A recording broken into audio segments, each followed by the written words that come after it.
In my opinion, coffee and cycling are made for each other, perhaps because one fuels the other and that goes both ways.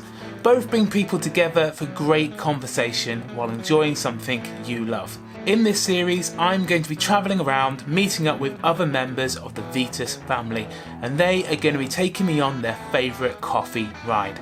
Today, I'm meeting up with Dalton for a ride in the Peak District.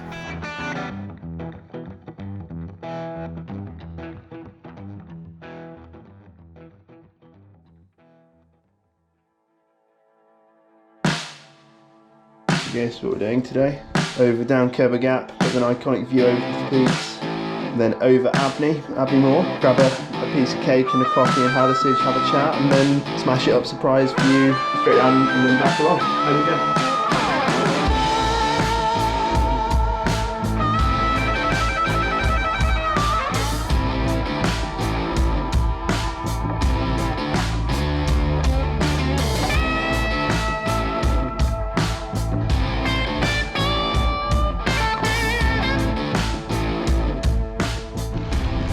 Straight out of the house, my normal rides to work, or just general riding, and leave Chesterfield, and it's just straight into a 15-minute climb, so always wakes the legs up and makes you realise whether you're tired or feeling quite fresh.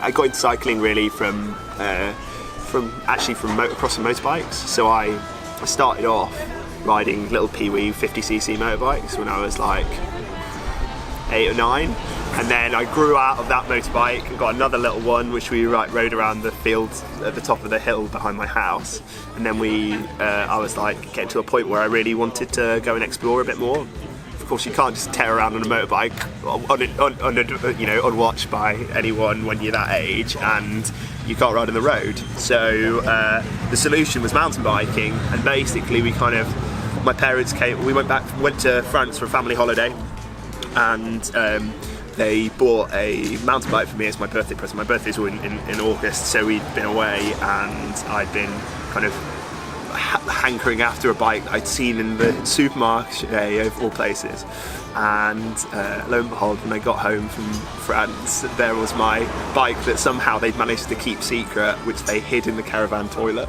which was very inventive, and that was sort of my journey into cycling, because from then on we pretty much mountain biked every weekend and a couple of times in the week, and this was like, I guess, probably 2000, 2001, I was probably that sort of age, and this was when mountain bikes weren't very good. So I sort of started doing that, and then I grew up in a village with Annie last, who actually, we used to come to this cafe stop all the time when we were riding a lot, and we would come out here on our rides before this kind of got to be the cool and trendy cafe it is now. Made to the top of the hill, again, in typical Derbyshire conditions, is absolutely what it's normally like. Normally 17 degrees at 9:45, no wind to speak of. The Costa del Peak District is famous for it.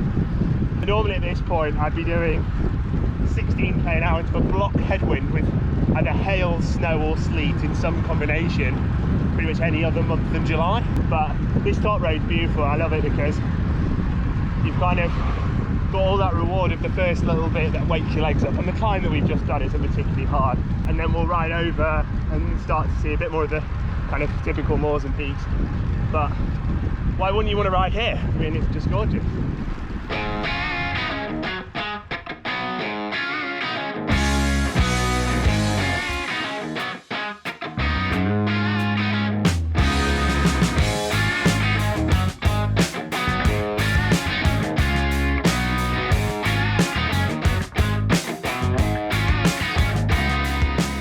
So I grew up in this village with Annie, and we got into racing cyclocross. It was actually my first competitive thing, was a cross race that I did on my heavy French supermarket bike with some, I think we found some cyclocross tyres that we could put on it, and eventually we did it, but it was great. And I happened to have, the race was at Annie's house. Basically her dad was the manager of an outdoor centre, so it was at this outdoor centre that they lived on, and so it was the one that I was, going around all the time anyway. So I was like, oh, my first attempt at racing, and I was very lucky at that same race. I also kind of bumped into Josh Hand, who's the co-owner of Team Spectra, and I was on the start line with Dan McClay, who went on to ride for Vitus Ambassadors, and Lucy Garner, who went on to be junior world champion. And as there was a kind of group of cyclocross regulars in the Notts and Derby League that then kind of continued on, and some of them got a lot better, and I never got a lot better. So I kept on riding, and that sort of brought me to where I am today.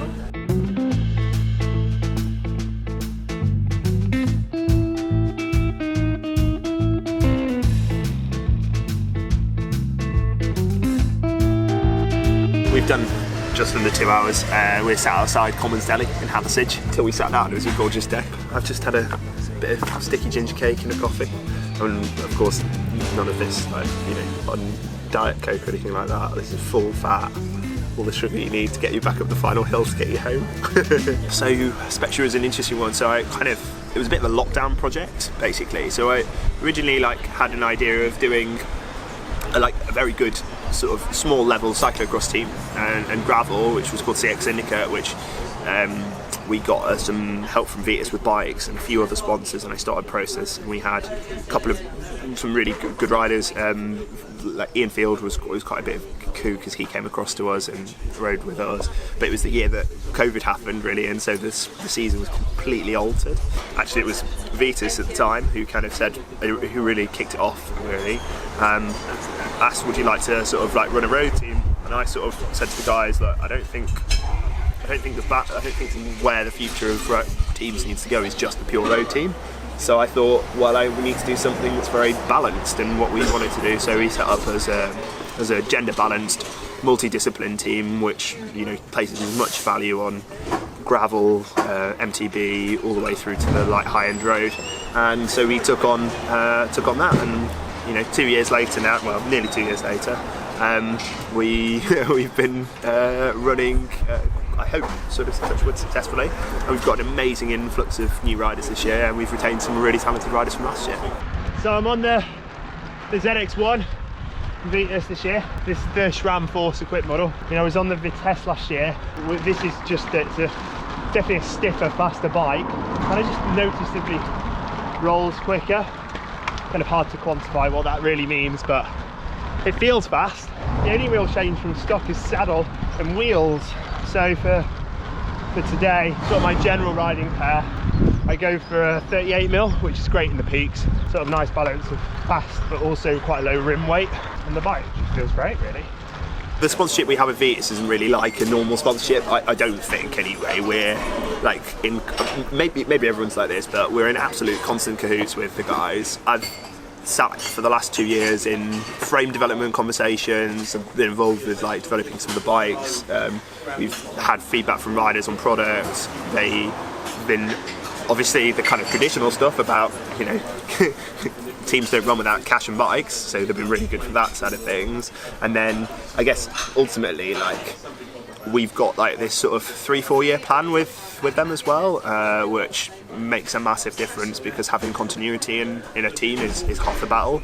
So they really have bought into that, and that's not just the kind of that's across the whole business, which is really unusual to have that same sort of buy-in across everything. And I think because the way we do things with Spectra, none of the riders at the moment are professionals, and we're really open about that. So everybody has other commitments. So they're all real riders. They're all out there. They're either at uni, or they're working to teach kids how to ride bikes in the week, or they're or working. Mikey's a shop fits flooring and runs jobs like that. And we've got project managers, physios, it's like a whole gamut of people across the spectrum. And I guess one of the big things that we were it's quite relatable. I think quite a lot of the people we've got on the team they're not superhuman. They're just very good, and they're very committed, and that's why they've got to the level they are. And we're lucky to have the level of support we've got, really.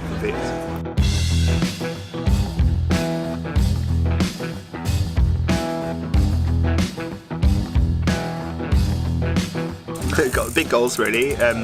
So, I mean, one of the main ones really from my perspective is that we always stick clear to those initial like goals of that we will always be gender balanced. We always have a equal male-female rider lineup, so that we see complete parity across there.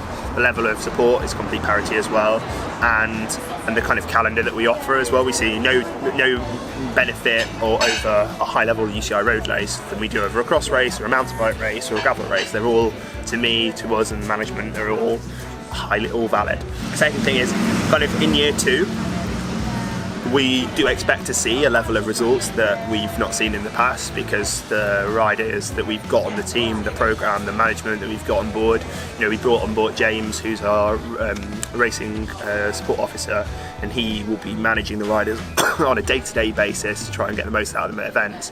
And part of that is really organising with them to liaise and get the most so that they can get what the team gives them in terms of support, whether that's, you know, servicing from Josh, or whether it's just running through what we've got to do with the sponsor from Gina, and all the way through to like getting out on the race day.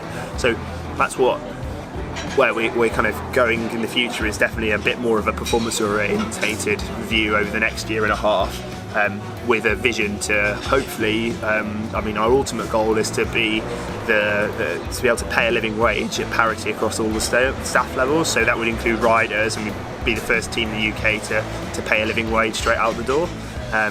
We kind of don't want to say that we're professional until the point where we're actually able to pay people a fair and decent wage, because I think I've seen it so many times where people say they're pro cyclists, and they're absolutely not. That's why you'll notice I never ever refer to myself as a pro cyclist. I rode full time, but I wasn't pro. No one paid me enough to be able to do that, and I think that's really needs to be really clear, because sort of the business of cycling kind of needs to change a bit, and part of what we're doing is trying to put value to events and races and trips that people maybe in the past haven't seen as high value, but with what we do and the stories that we tell, hopefully it makes it a little bit easier.